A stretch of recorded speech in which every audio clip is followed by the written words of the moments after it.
Welcome to the Catholic Cafe, where Catholic truth is served fresh daily. We've made you a reservation in the luxurious corner booth, so come on in and see what's on the menu today. Now, here's your host, Deacon Jeff Drzymski.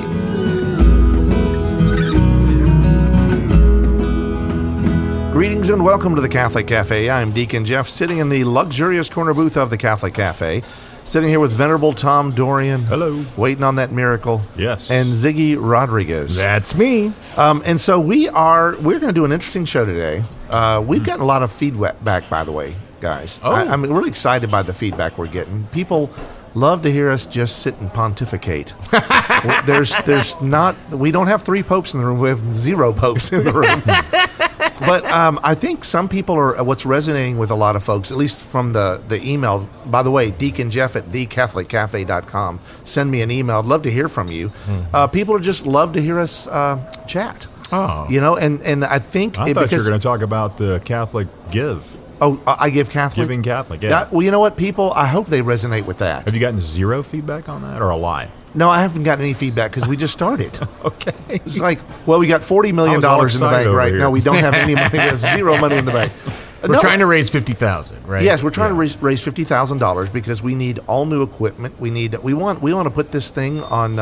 We want to do a video version of this podcast. It's scary. It is scary, but we'll all lose weight. We'll go to the Sam will trim his beard, and it'll be great. But the point is, we can reach so many more people. We have so many. We want to reach out to more people because we're getting a lot of positive feedback, and I would just love to expand this ministry. You'll be able to help us do that by finding the Catholic Cafe radio and podcast on I Give Catholic on December 3rd. On that day, it's a great opportunity, and you can search for it just by going to I Give Catholic to their website and then searching for the Catholic Cafe, or you can just Google I Give Catholic and Memphis, and when you do that, you'll find the Diocese of Memphis. You'll find their I Give Catholic page, and we'll be listed there as a ministry of the Diocese of Memphis. So different ways to do that, but we look forward to I Give Catholic, and this is the first time we've done it. And we're going to see if we can't try to get some support so that we can expand our ministry. So thanks for bringing that up. Yeah, it'll be fun to see. Venerable Tom. You're welcome. And now in the feedback that we get, I think I don't want to say that we are just like regular guys in a lot of ways. I am. You are extremely regular. That may have been taken the wrong way, but the point is, we are, and I like to think that we utilize every man's theology here, where in terms of understanding like the church's beautiful teachings, her doctrine, the theology, ecclesiology, the liturgy, all these different things.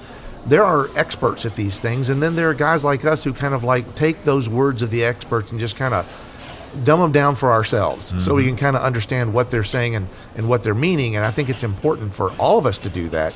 And I think that resonates with a lot of folks. Which is why the show today is on the hypostatic union. I'm just kidding. No, it's not, actually. It's not. I have static electricity. It's like when my socks stick together. I know all about that. So right. The hypostatic union of socks, I know that. But anyway, I think that let's talk a little bit today about, I think the elephant in the room is the politics of the nation. And I don't want to do a show on politics, but I think doing a show on division is kind of important. Mm-hmm. It's interesting, as we get near the end of the liturgical year, this is the week before, so this is the 32nd week of Ordinary Time. I'm sorry, 33rd Sunday of Ordinary Time, which is the week before Christ the King, which is the last Sunday of Ordinary Time.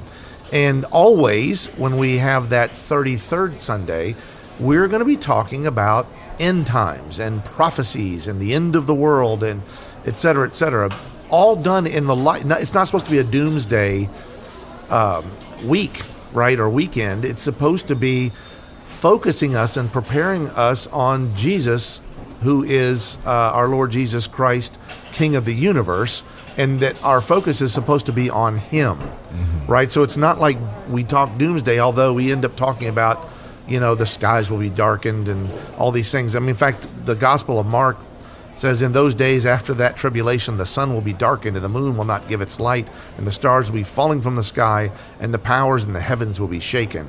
Right? You hear things like that, and I think that after we've come through a very, very divisive election cycle, and really the state of I'll just say the nation, but really it's the world, the state of things can lead someone, after hearing that first paragraph, think like, I think the stars are falling out of the sky now. Mm-hmm. I think this is it. It's the end times. And we're also very cautious to remind people, we should remind people emphatically that no one knows the day or the hour. Scriptures are clear. Spoiler alert on the end of this gospel reading. Well, okay, it's not a spoiler since it's a 2,000-year-old gospel. I do want to make sure that people don't start thinking that like the end times are here and that's what we're saying. We're not. Well, that being said, at the same time, there is, I think there's reports that people who are living from the movement into the year 1000, right, experience some millennial concerns, right, about the state of the world and what does this mean, and we certainly experienced that going into 2000. There was Y2K and all of this other stuff, right? And right after that, you had 9/11, and we've had a pretty eventful century so far. Yes, you can pack a lot's been packed into a quarter century, a little less than a quarter century. We've seen a lot more, sort of activity than a lot 100%. Of centuries have seen. And if you're a Jehovah's Witness, I mean, next Wednesday is the end of the world. Right? So they've changed the date a lot. But the point is, people think that. People really feel like it's the end times. And there's a part of me that sometimes goes like, wow, I know what it must have been like 1,000 years ago or 500 years ago in one of the great schisms of the universe. When the Reformation happened. I would imagine where people thinking like, I think it's the end. I think Jesus is coming back. And I don't. So I don't want us to go there. I don't want us to think that like, well, if this particular person you voted for didn't win, or if they did win, that this is a sign for somebody that the world is ending, mm-hmm. that the nation's going to fold up, and that everything's going to end with some big nuclear bomb. It's just going to be a horrible whatever, or that people are going to have to stay in their homes. It's just like people go to extremes about those things. And the thing is, at the end of the day, if you're looking at the readings, right, what you start to find out is that there's a reason why we're talking about the end times, right? Because essentially it's a version of Advent. It's an understanding that Jesus is coming, right? Yeah, he comes to us in three ways, right? In history, in mystery, and majesty, right? And he came to us in the flesh, in the original incarnation expression, right? And he comes to us in the Mass. And he comes to us in mystery, and he comes to us also through prayer and various other encounters with him in mystery. And then, yes, our faith teaches that eventually he will come in majesty. But in terms of on a cloud of glory, as this is, describing, but at the same time, as you pointed to at the end of this gospel reading for this Sunday, but of that day or hour, no one knows. And I think that we do have to have a degree of humility about there's that impulse to want to say, I know the day of the hour. We're not supposed to know the day of the hour. Or worse than that, know. Sam, yeah. I think it's like, but you know what? I don't know the day or the hour, but it's now. Right. It's that there's a lot of people that feel that way. Right. Now, I will say that it's always it's good to remind ourselves that even in a very divisive nation that we're in, a divisive world, and a very confused world in many ways, even in that setting, one of the nice things about the 33rd and the 34th Sundays of Ordinary Time, 34th being the Christ the King, that last Sunday of Ordinary Time that prepares us for Advent, even in that setting, it's also getting ready to start the holidays. Right. I mean, there's something to be noted about that.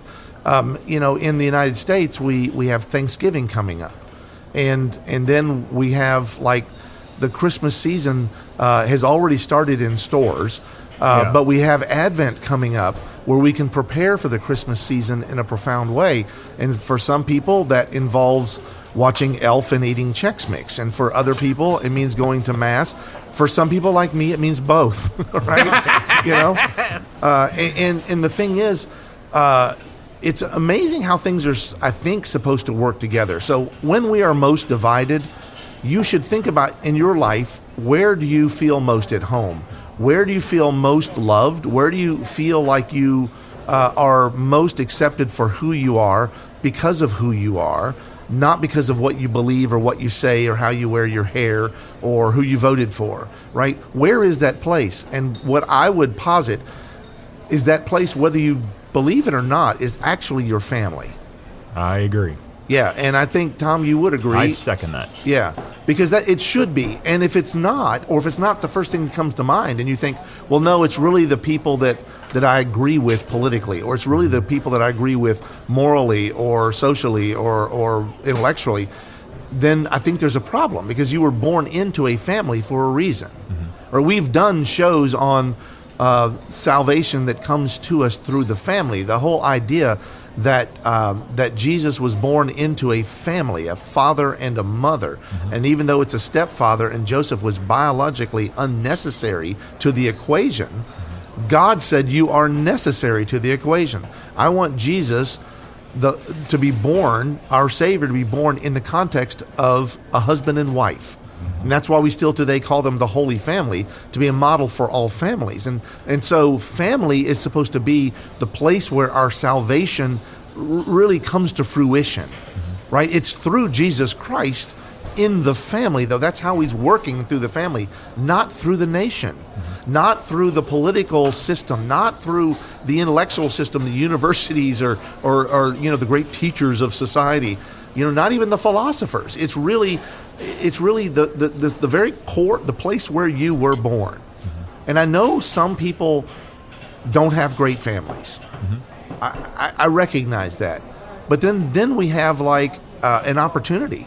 We should see in that an opportunity to make our family a better place, a better situation, to bring healing to the family and be an instrument of healing in your own family. Even if, you think all your other family members are idiots because of who they voted for, or because of what they think or what they believe. Mm-hmm. When I think that way, I shouldn't say it that way. When I'm tempted to think that way, mm-hmm.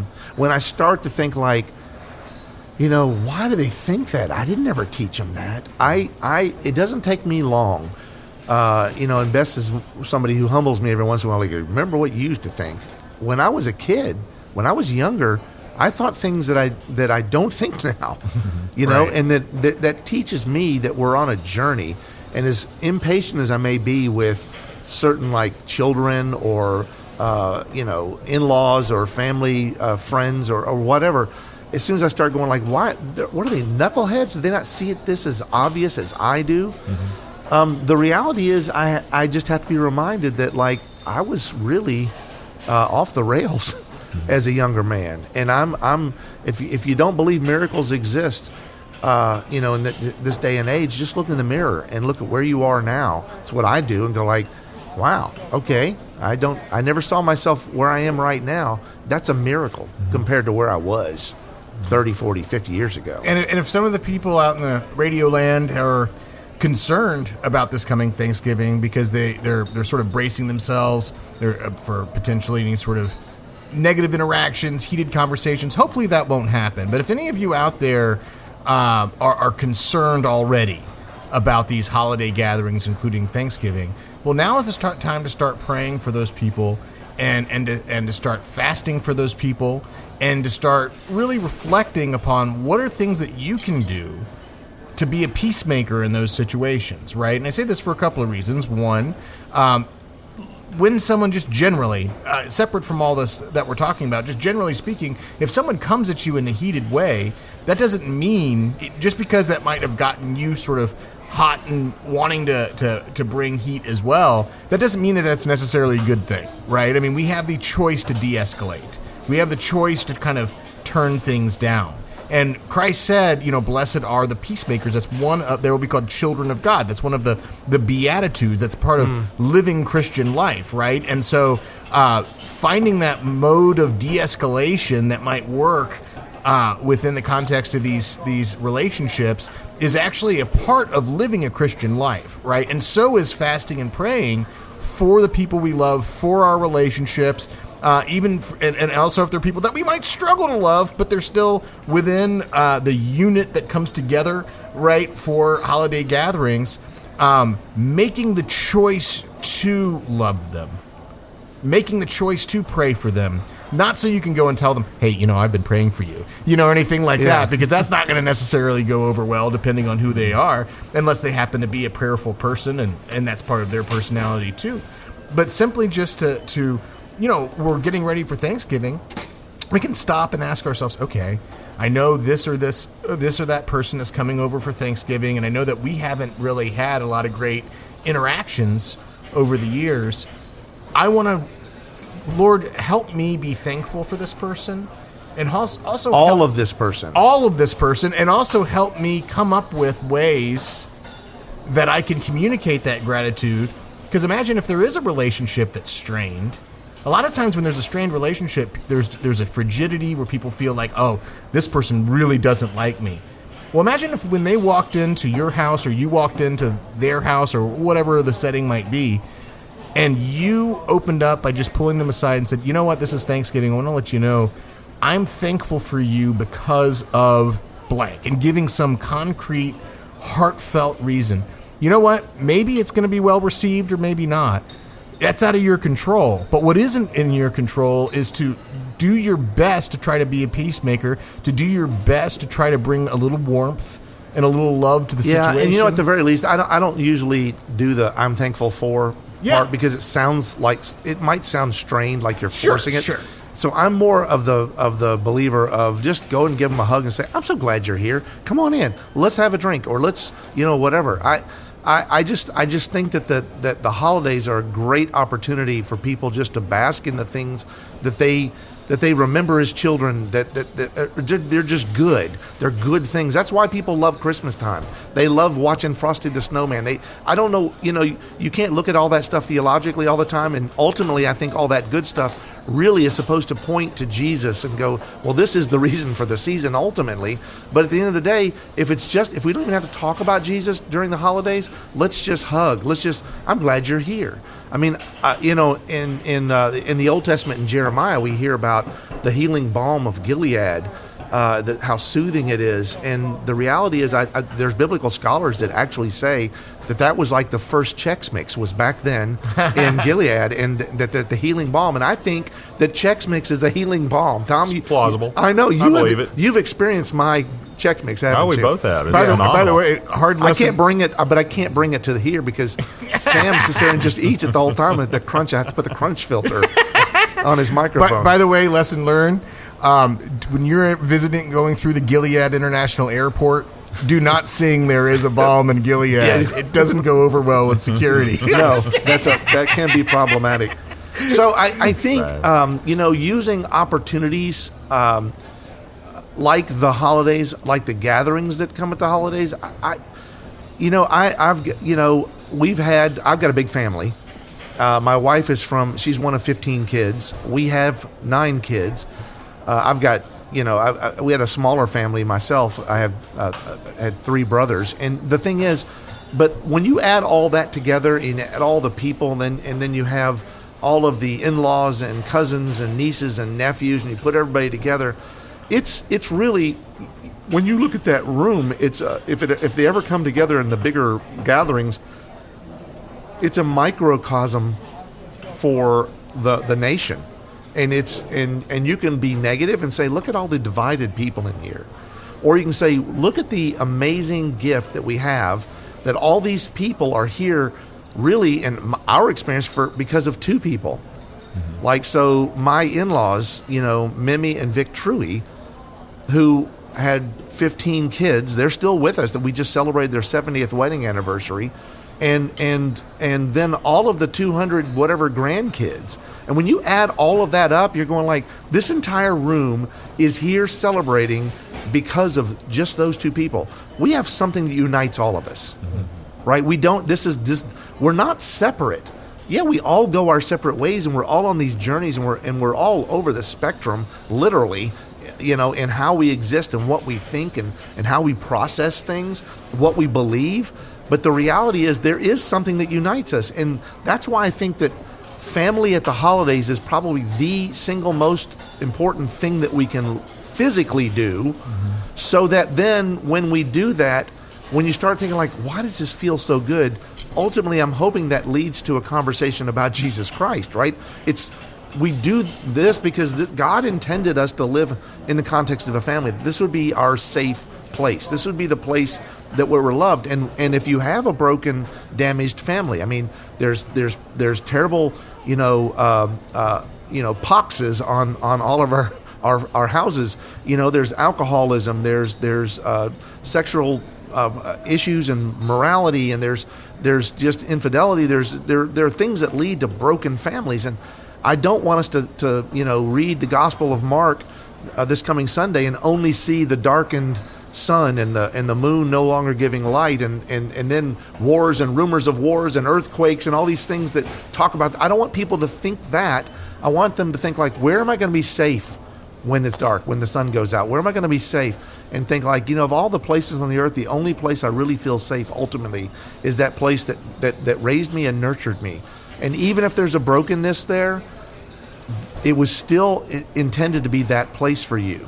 Because I promise you, the world outside your family is more broken and less fulfilling. And that may be hard for some people to hear and a challenge. And so regardless of, let's just say because we came out of the election, and we don't want to make this show about politics. It's the last thing I want to do. But politics has divided our country, and I don't want to say somebody was right and somebody was wrong. Regardless of who was right and who was wrong, there's a division there, right? And so our job is to heal the division. Our work in progress, the thing that we're called to do, is to heal that. And that's not necessarily to confront it, to argue with it, to debate it, but to be in a safe, trusting place where eventually you can discuss it. But maybe not now. Maybe now we'll just hug it out. Maybe now is the time just to show nothing but love and acceptance, regardless of who the person is. And I've got